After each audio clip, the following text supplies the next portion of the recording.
Hello and welcome to this video on how to get 100% in paper 1 question 2 of the AQA English Language GCSE. In this video there are at least 12 things that I'm going to teach you. There they are here. We'll also learn about some of these terms. You're probably used to all of them except perhaps synesthesia, maybe pathetic fallacy. We will revise SOAP aims briefly because that's possibly what your teacher has taught you. There'll be little mini tests on what I've taught you as a close exercise for you to freeze the screen and practice. You'll find out how students fail in this question and how to avoid those mistakes. You'll see what sentence forms are all about in this question. You'll see how you can get full marks on that sentence form part of the question simply by writing about complex sentences. And finally, you'll meet a range of complex sentences with some model answers of how to write about them to get 100%. And if you're feeling really awesome, there'll be some other paragraphs that I just put at the end of the video for you to practice yourself. You can post your answers to me on your channel, on this channel rather, or show them to your teacher and get your teacher to mark them. And everything I'm showing you comes directly out of my guide. It's coming out in paperback on the 21st of April for $6.99, or you can get the Kindle version, or of course not even get the guide because I'm giving you the video for free. But this will show you the kind of stuff that's in the guide. The reason that I've written the guide rather than just making loads of videos is I don't know how long this video is going to be, but it's based on just about 5 pages of the guide. So you could reread those 5 pages and play about with them much quicker than you could learn from the video. Anyway, choose whichever you like. Let's get on with the learning. Okay, well, the main thing to remember about question 2 is that it will always be a language question. And that means you always quote no matter what. Those quotations should be embedded quotations, which I'll show you later if you don't know them yet. And of course, the other thing you must do is name the technique that you're writing about, which is where all those techniques, SOAP aims and the other ones that I showed you come in. So here are 12 things we're going to cover. Bring highlighters into every English exam, in fact, every exam, because when you highlight the keywords in the question, it will remind you exactly what to write about. And you'll be surprised how many students answer a question they think they've been asked, which ignores the key words.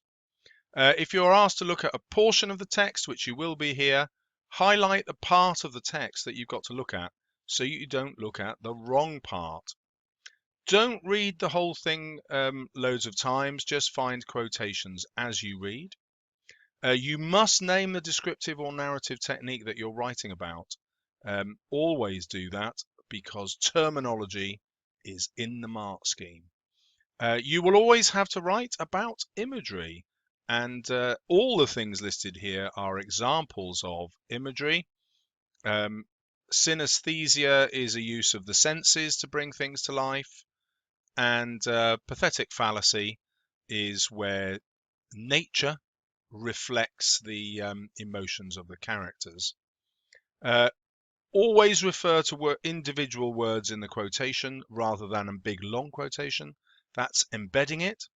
You are going to need to know this stuff, the verb, the adverb, the noun, and the adjective, because sadly you get credit for naming those words, or so it seems from what the examiners have given us. You will always be asked to write about sentence forms, and to do that I'm going to ask you to look for the long complex sentence. I think there will always be one, and when you do find the complex sentence, it will always be a list, and I'm going to tell you how to write about that list. Good writers always do this. If you've been watching my videos on story writing, you'll know they always use contrast and juxtaposition, and I guarantee you that the extract you get in the exam will use that, and so you're always going to use that vocabulary, contrast and juxtaposition, because it will get you to nail the top marks. You will always be asked about the effect on the reader, and that's really connected to the writer's purpose. So if you always write about the writer's purpose, you will be at the top end of the mark scheme, showing why that effect is there. Use tentative language like perhaps. It's a little cheat that the examiners like. I often forget to do this myself, but it's just a reminder that you're being evaluative, you're weighing things up. And this one's much more difficult. I probably won't teach you that in this video, I'll see. But I'm training my students now, once they understand P paragraphs, to stop writing in P paragraphs and just worry about using embedded quotations. But I'll definitely show you that in my next video, where I go through a model answer.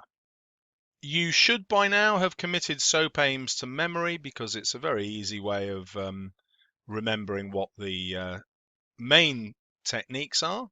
The only cheat one in there is imagery, because all of these are imagery. Okay, so as long as you include all of those, you will get the marks. Of course, that doesn't mean that all of these will be present in every extract, but they will be in the whole exam, so you need to be familiar with these. Don't pretend that you know them, test yourself.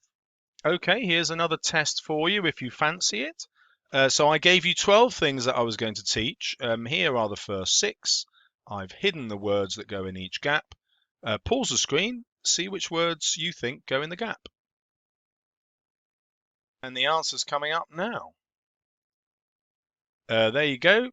Check them out, see how you did. Pause the screen again.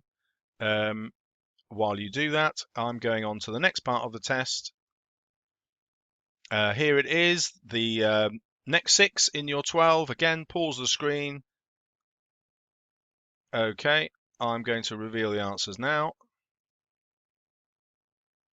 And I recommend you just note down where this is in the video, around 6 minutes 50 seconds, and retest yourself every few days. Right, let's see what a question looks like. Look in detail at this extract from lines 5 to 12 of the source. So you will always be told the actual lines to refer to. Many students pick the wrong lines. That's where your highlighter comes in. How does the writer use language here to describe? It's very likely, it's always going to be a describe question. And that's where those techniques came in, all the SOAP aim stuff and the other techniques I showed you. You will notice that I've written here, the purple words will stay the same in every question. So you'll always have a short extract. You will always be asked to look at the language. You'll always look at the description. You could include the writer's choice of. So this annoys the hell out of me, because when I did the question first, I took could to mean you've got permission to look at these things, or you can look at anything else you like. And I didn't write about sentence forms. But when I looked at the examiner's model answer, it wasn't a full one, it was just a sample, where did the examiner go? Straight to sentence forms. And therefore, could is a lie. Just read that as must. So you must look at words and phrases. That means you quote. You must name the language features and techniques. That means those features in SOAP aims and what was on the previous part of the video. And I've already emphasized, when you're writing about sentence forms, focus on the complex sentence, because complex sentences always live in descriptions. They nearly always involve a list, and they always involve contrast and juxtaposition. That's going to be your money earner in this question. Right, let's double check the mark scheme and see what you're actually being asked to do. So in the few minutes you've got for this question, you must be detailed. So you can't do that on just 1 or 2 quotations. You need more. How do you analyze the effects of the writer's choices? Well, because you write about the writer's purpose all the time. Another reminder that to be detailed, you need a range of quotations. And I've already emphasized to you the importance of subject terminology. But now you can see, if you know that stuff accurately, it forces you to get into the top band. So really useful to revise it, to know it, and start using it. Right, well, this is to remind you of what I've already told you about highlighters. Let's look at the question again, but this time use the highlighter to work out what the key words are. There's the question. Pause the video here and work out what are the words that you would highlight. And now I'm going to reveal the answers. So there you go. The crucial bit is where it is in the source. Get those lines right. Who are you writing about? It's the big bad wolf. It's description you're looking at. And the word could, which remember I say is must. And these things will always be the same, those three things.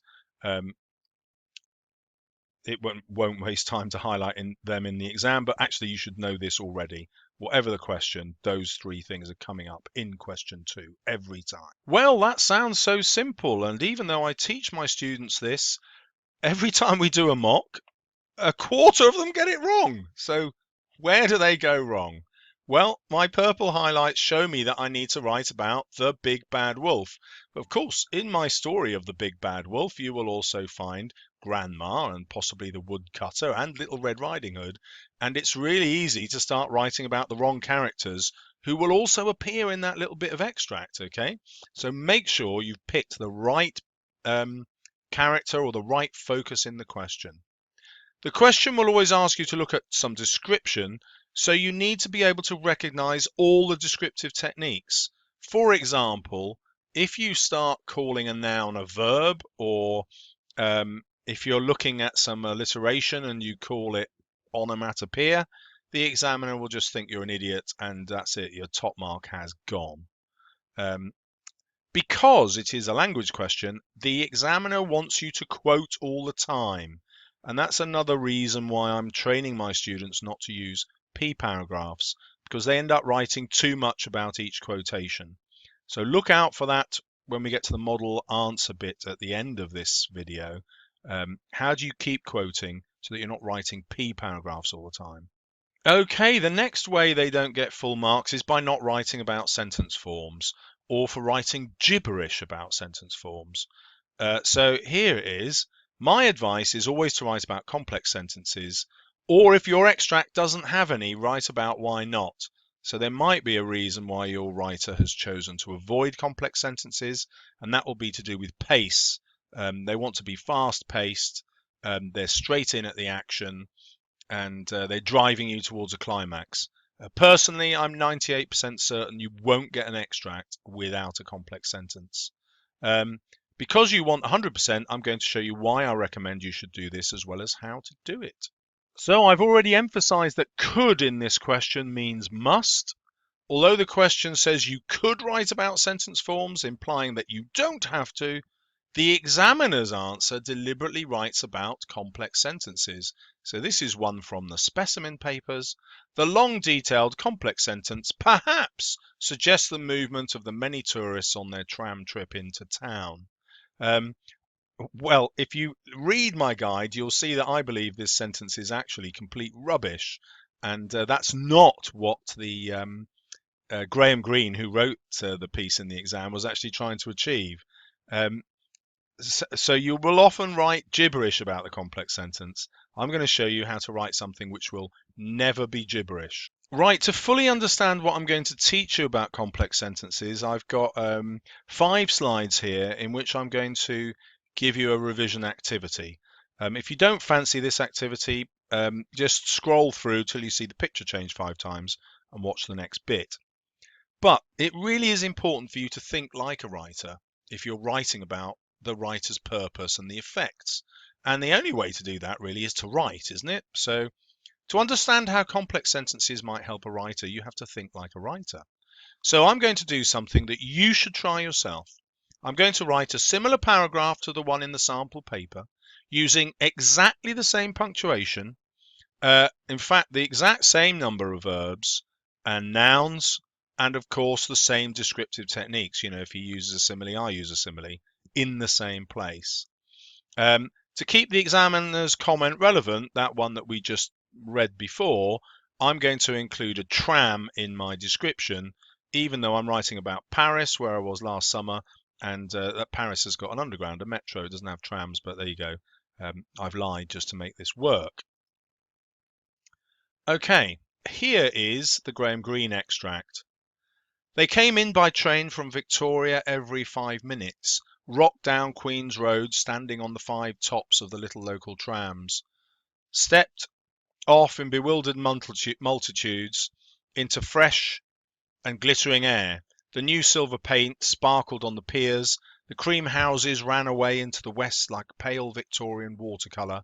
A race in miniature motors. A band playing. Flower gardens in bloom below the front. An aeroplane advertising something for the health in pale vanishing clouds across the sky. It had seemed quite easy to hail, to be lost in Brighton. So I think that 5 is rogue. Let's get rid of it. So what you'll notice here, I hope, is the long complex sentence that is, as I predicted, in a list. And let's compare it to what I do next. So here is my bit about Paris using exactly the same punctuation in exactly the same order, the same parts of speech, and the same sentence structures.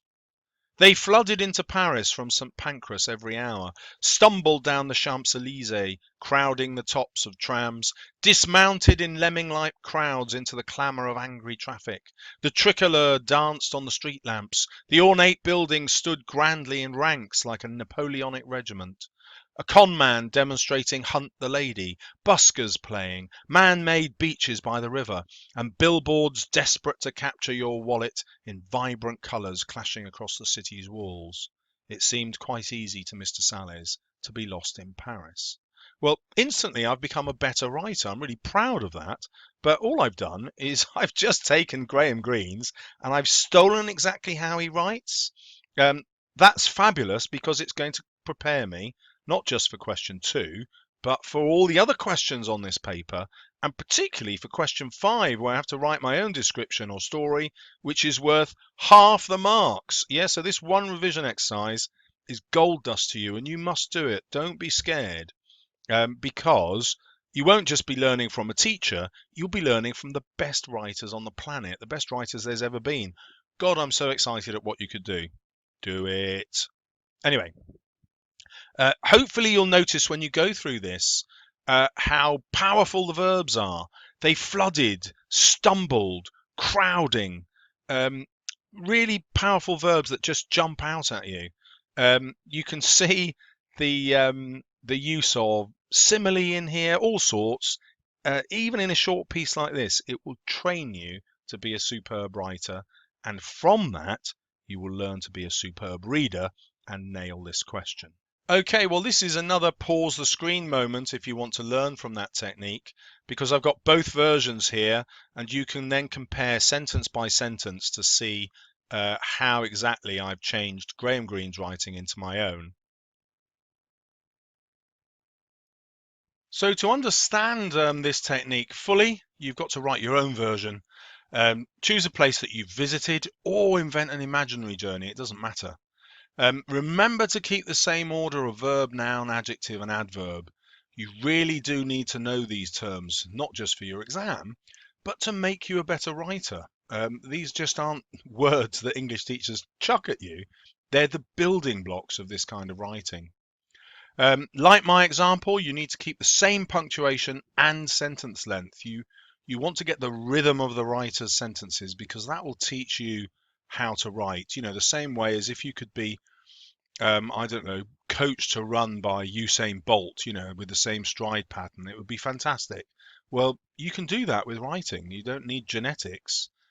You just need pen and paper. And this will help you to think like a writer. It will benefit you forever, not just for the exam. Okay, I am going to make some grammar videos, and I'm going to use this amazing website that I've just been shown.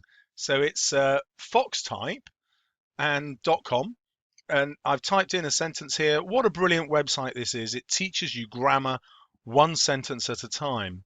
And so if you want to imitate a sentence and you're not certain what the parts of speech are, look at this. So you can see that teaches is a verb, but also the verb to be that most people forget. It's brilliant at working out quite advanced grammar, which I won't take you through at the minute. You can see the adjectives here in this color. You can see the nouns in this color. Let's just type in an adverb here so you can see it's appear. Where did it go? There it is, an adverb. interestingly the same colour as adjectives. But there you go, a really helpful way of learning grammar, which I'll explain in more detail in another video. Right, so now we're ready to write about complex sentences because in theory you've practiced writing them. The long complex sentence works as a detailed list of sights that reflect the spectacle of the city and how the travellers can get lost in many attractions and perhaps its hidden dangers. So this is about my Paris extract, and I've identified three purposes. You will be able to identify at least two. I've color-coded these so that you can see, and I've used that word perhaps because the examiners gave me a real clue that I need to do that in the model answer provided with the sample paper that I showed you earlier. Now I'm going to go through the reasons why perhaps is so advantageous to you. It tells me that in my next paragraph I need to write about the suggestion of danger. We just flick back there. That's what I wrote about. So this is a planning tool for me because I don't have time in the exam to plan my answer in advance. But if I've used the word perhaps and then linked it to something, that does my planning for me. So the sense of danger suggested by the con man, the angry traffic, the buildings in ranks like an army, and the threats to the travellers' budgets from the advertising and pressure to buy. So you can see I've already worked out which quotations I'm going to zoom in on. These will be embedded quotations like this that fit the sentence. So in this way, my perhaps forces me to be sophisticated because it will force me to think about other interpretations. And that again is in the mark scheme, contrasting the positive and negative. So here is a summary of why I think you need to use the complex sentence. I won't go through it all. You can pause the screen and have a look because I've already taught you about this. This added extra bit, we've just started to mention it. It will almost always give you a contrast, or in some examples of descriptive writing, it will lead you towards use of the senses. Okay, well, we've seen complex sentence in the sample questions, but does that mean that all description is going to have long complex sentences in it? Well, I've just Googled Dickens' work, and we've come up this from little Dorrit. In the country, the rain would have developed 1,000 fresh scents, and every drop would have had its bright association with some beautiful form of growth or life. In the city, it developed only foul, stale smells, and was a sickly, lukewarm, dirt-stained, wretched addition to the gutters. So here would be a good chance for you to test what you can do by writing your explanation for the use of the complex sentence as a list. And notice there are two complex sentences here, both as a list. Try it while this is paused, and then you'll see my version on the next screen, which is coming up now. So here both lists are used to develop a contrast, and the purpose of which is to show how unappealing London is compared to nature. So below is my answer that shows that using embedded quotations that slip easily into my sentence because they are single words or phrases. The first complex sentence details the wonders of nature, listing adjectives like fresh, bright, and beautiful. The next complex sentence is a deliberate juxtaposition to contrast with the horrors of London with more numerous negative adjectives like foul, stale, sickly, lukewarm, dirt-stained, and wretched. Should have put the full stop there. Now you can see how useful it is to know those parts of speech. I can just put that name in. That's not something that real English students do at university, but hey, it's part of the GCSE, so we just whap it in. And again, I've done it there. And as I keep saying in all of my videos, all writing is really based around contrast and juxtaposition. And your examiner is likely to see this as a really sophisticated point because teachers don't teach this. I'd be super impressed if yours does. Once you start thinking about the structure of text that way, you're automatically in the top band. Okay, well, if you're ready to have a little practice, you'll see how Dickens uses his contrast sarcastically. He absolutely loves complex sentences with lists in. There it is there. I'm not going to read it out to you. Play with it, see how you do. Okay, so on this page, I'm giving you why I think the complex sentences are there. Have a look at that if you're stuck earlier. On the next screen, I'll show you my sample answer. So here in my sample answer, I'm doing more than I need to. I've got 2 paragraphs about the complex sentences. One would do in the exam, but I'm again getting you to practice that same technique. And then at the end, I'm showing you how to link that to another point about the quotation, because this is always just part of an answer. It's not a whole answer. So the next thing I'd go on to talk about is the direct address. Dickens emphasises the horror of London in this complex sentence, listing a disgusting 600 newly slaughtered oxen hanging up and 700 sheep, and contrasting this with Londoners' desire to make a profit at any cost, but the more the merrier proof of prosperity. The next complex sentence lists images of London's corruption, of little children who are exposed to sights of brutality so that they are up to their ankles in blood. This hyperbole, which means over-exaggeration, is contrasted with irony of how it will make the children hardy before he hammers the message home at the end of another listed complex sentence where corruption is personified as it will find its languid way into the river that you drink. So now you can see, hopefully, how quotations are embedded again. You will see how I keep referring to the terminology because I always want to get that in the examiner's head that I'm using that correctly. I'll always mention the complex sentence, and I believe that complex sentence will nearly always be a list. So if I practice this technique, I know it's going to come up and I'm going to be able to get marks for it. Okay, well, my teaching part's done here, and I've got some screens now just for you to practice with. So again, you can pause this. This is Conrad's novel, Heart of Darkness. There's a sample paragraph for you to have a go at. Here, again, freeze the screen. This is my explanation of the purpose of that complex sentence in a list. And this time I've linked it to the senses instead of contrast. So if you want to see how you're doing, this is where you pause the screen, write your own answer, and then post it to me in the comments below. Go on, do it. If you're feeling really excited, here's another extract, this time from Kim. Well, I ought to underline that because it's a novel by Rudyard Kipling. So freeze the screen, give that a go. Again, post it in the comments below and I'll mark it. And then finally, the second paragraph of Kim, this carries on from before. You can give it another go. Well, I know from the Google Analytics that most of the people who watch my videos are actually adults, and I suspect teachers. If you are a teacher and you want to use my video in your lesson, please do. If you would like the PowerPoint slides, there are 35 of them, sadly. I will add them to the TES website, and you can find the link to that below. And also the link to the guide, which I showed you earlier. So don't forget to subscribe if you want more. Good luck in your exams, and don't forget to try out this brilliant technique.